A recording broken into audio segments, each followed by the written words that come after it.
Hi, in this video we're going to be discussing some of the things we dislike about the Dyson Ball Animal 2 upright vacuum cleaner. Now the first issue we have with this machine is the weight. It weighs in at 17.4 pounds, and that's a little on the hefty side. By comparison, we have another popular full-size upright vacuum cleaner here, and this is the Shark NV752. It weighs 15.6 pounds, and you will notice a difference if you're working with the two machines. Now the Dyson, if you're going to do a large area or a full house, you will feel a bit of strain on your arm over time, and that's especially true on carpet. Brush roll has a very powerful brush roll motor, and it tends to pull the machine forward, which is fine, but it does fight your arm a little bit on the way back. Now the ball in the machine does help with maneuverability, and it helps the machine move easily. However, it also has an added disadvantage, which is that it doesn't make it easy to get under low furniture like beds or things like that. Now another issue we had relates to the active base plate, and that sits on the underside of the cleaner head here. Now that's the accordion-like device that moves up and down with the contours of the floor. And now this has its pros and cons. Now it certainly is good in that it limits the suction loss around the perimeter of the cleaner head and concentrates it in the suction channel, and that's great. At the same time, however, though, we found it can block some larger debris from getting under the cleaner head. Now that's not as pronounced from the front, it's got a taper on it here, but it is more pronounced from the back, and when you pull the vacuum back it sometimes pushes that larger debris around. So we're going to cut in a video from our website review, and you can take a look at that now. So we're now going to do a carpet test. Here we have all sorts of debris. We have dust, pet hair, some lentils, and even some larger Fruit Loops, and those are there to help us see how the vacuum performs on large debris. We've got three machines. We've got here the Dyson Ball Animal 2. We've got one of its main competitors, the Shark NV752.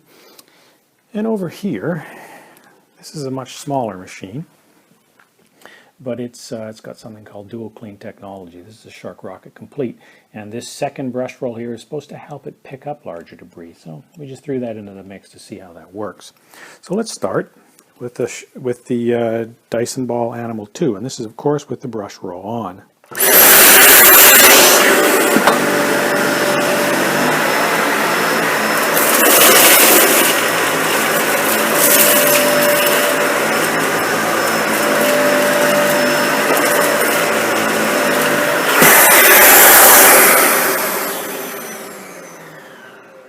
Now it does a very good job of cleaning up all the smaller stuff, but you will notice this kind of thing getting dragged around, and that's, I think, the result of that active base plate kind of lowering, and sometimes the larger stuff doesn't get underneath very well. Now let's take a look at the Shark NV752, and this again is with the brush roll on.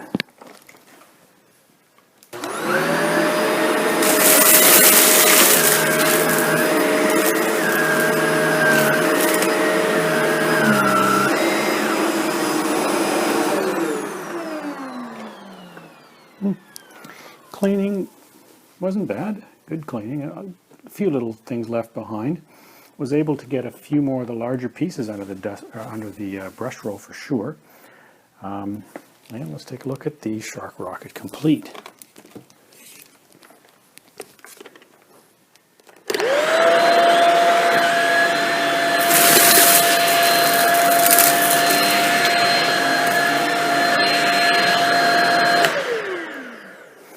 Now it had no problem with the larger debris in front of it. A little bit left over here. Now what this tends to show is that that active base plate over here struggles a little bit with getting larger debris underneath it. Some people have complained that the Dyson has a tendency to stick to area rugs and mats, making it more difficult to vacuum them.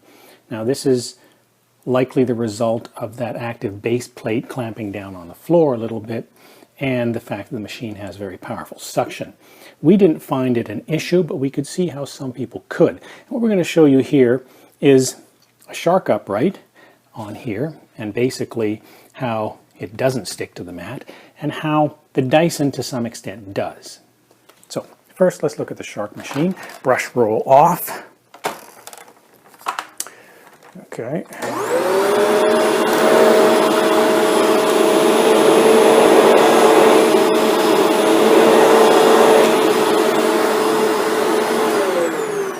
There's really very little sticking at all there.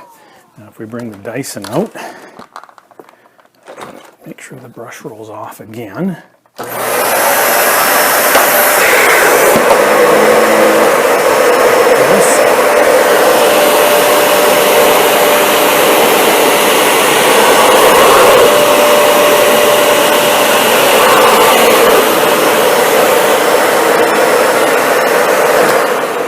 Okay, so you can see how it has a tendency to pull up that carpet.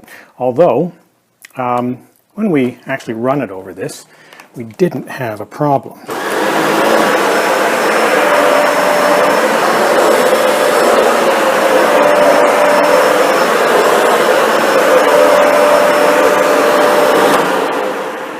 But that doesn't mean some other people have not. So, something to think about. Now this is more of just a heads up. We don't have a deep shag carpet, but we have read on some occasions where people struggle to get this machine to move well in that kind of carpet, and that's also likely related to the this active base plate and the cleaner head. In addition, the brush roll here is quite powerful.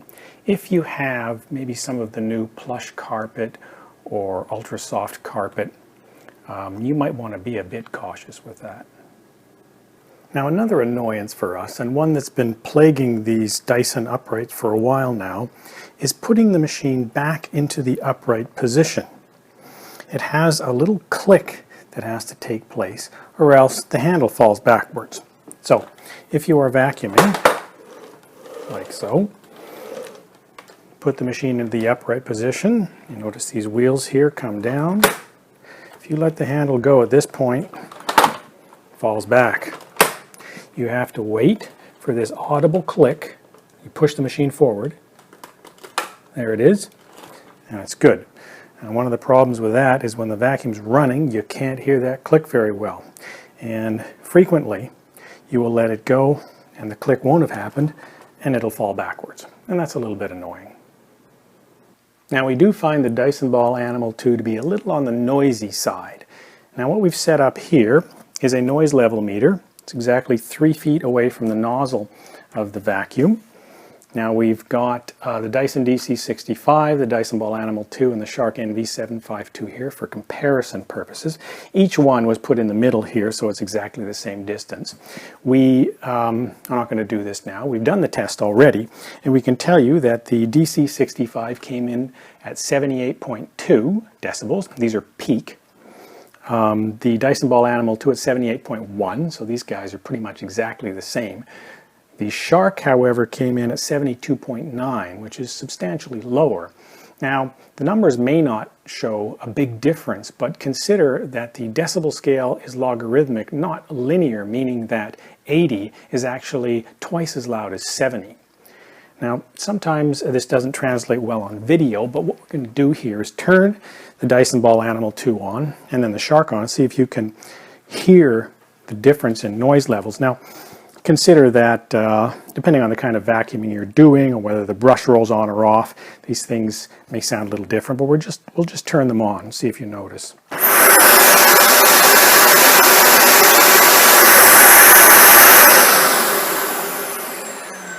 So that was the Dyson Ball Animal 2, and now the NV752.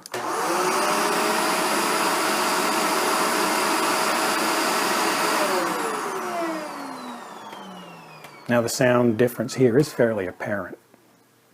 The final issue with this machine is that it's quite expensive. You're looking at between $400 and $500 US to put one of these in your home.